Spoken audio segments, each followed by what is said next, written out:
Hey everyone, welcome to the reality show. Let's see what tricks the photographer is pulling. Dumbo and his friend visit the photographer's neighbor's boy. With intel from the boy's dad, the photographer's hideout is revealed and our duo heads for the creepy abandoned warehouse. Entering, they find a long, stylish tunnel filled with clothes and masks see a Halloween store. Pushing aside a wooden panel, Dumbo is shocked this place connects to the photographer's home, where he's been working all along. Turns out the photographer has been using the secret passage to sneak out on hunting trips, and that's when Dumbo and his crew finally connect the dots. Just then, they see a beefy guy speeding on a motorcycle to the next victim's house. Dumbo's heart sinks, see trouble. Dumbo thinks the photographer has contacted dozens lately, and he can't guess who next. While the duo parks to figure out the next victim, the second one quietly emerges. This victim is the TV station chief Dumbo met at the photographer's. His last words send chills down spines.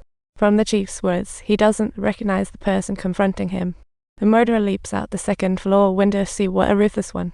But this daredevil lands right into the hands of the arriving police, who draw their guns, and yet, as the rookie officer approaches to apprehend the suspect, he freezes like he's seen a UFO.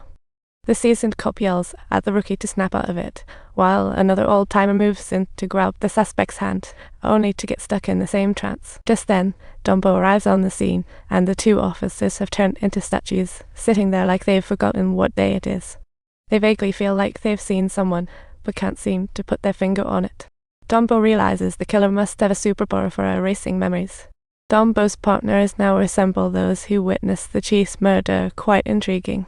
After that, Dumbo takes the chief to the photographer's home, suspecting he's pulling off crimes with time loopholes. Just then, the photographer offers to let Dumbo scan his memory to prove he's innocent, and Dumbo is thrilled about it. Just as he signs, the neighbor's mom suddenly rings the doorbell, grilling the photographer about why her kid is at his place. The photographer quickly explains that the school bus dropped the kid off because no one was home, but the mom just lays into him. She practically accuses him of not giving himself a call. What a savage. The photographer's feeling confused. It's all because of Dumbo that the neighbors are now looking at him like he's wearing a clown suit. Listening to this, Dumbo can't help but want to laugh, but holds it in and says, "People like you don't even deserve a reputation." And they kick off a memory scan, but as Dumbo tries to dive into the photographer's mind, he finds himself totally out of. He's being pulled by a force. The photographer lifts a pot to reveal a tunnel entrance. Inside the tunnel, he spots a mysterious lady in a corner, who seems to have been flickering in and out of his memory.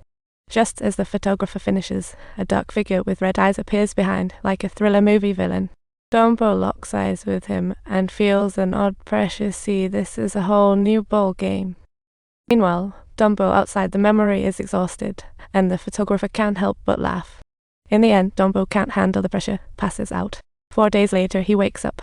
His partners fill him in on the scoop. The photographer has been released due to lack of evidence and being over 48 hours. However, the police are still tailing him, and a female officer follows him all the way to an office building. She sees the elevator stop on the 8th floor, reports in, and hurriedly changes clothes while racing up the stairs. When she arrives on the 8th floor, it turns out to be a coffee shop, but the photographer is nowhere to be found. Believing she had lost sight of him, the female officer was preparing to take the elevator downstairs when the door slowly opened to unexpectedly reveal the photographer standing inside.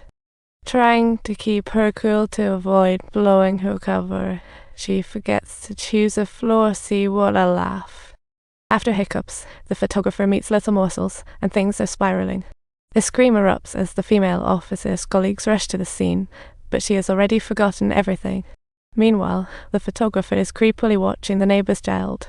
After the child's mom pays for her groceries, the child vanishes, and she thinks it's just some mischief, calling out the kid's name. She searches everywhere but finds nothing, until she suddenly remembers her kid's words. Rushing back home, she asks the photographer if he's seen her child, but he only responds with a cryptic remark. Unexpectedly, the photographer starts hinting at the truth, but Dumbo arrives just in time. Dumbo's arrival complicates things further as he catches a glimpse of the photographer's violent past in the woman's memory. The photographer brushes Dumbo off, turning to head home. What a nerve. Determined, Dumbo chases after him, demanding to know where the child is hidden, while the photographer wears a devilish grin. His words shock Dumbo as the photographer implies he'll be the third victim, as he touched the child too. Then, the photographer chuckles sinisterly as he strolls into his home. What a little devil. The woman reveals her stepfather's the photographer. Her mother was murdered by him ago. She recalls that horrific day when, at age 9, she witnessed her stepfather slaughtering her pet dog in the woods nearby. Chilling.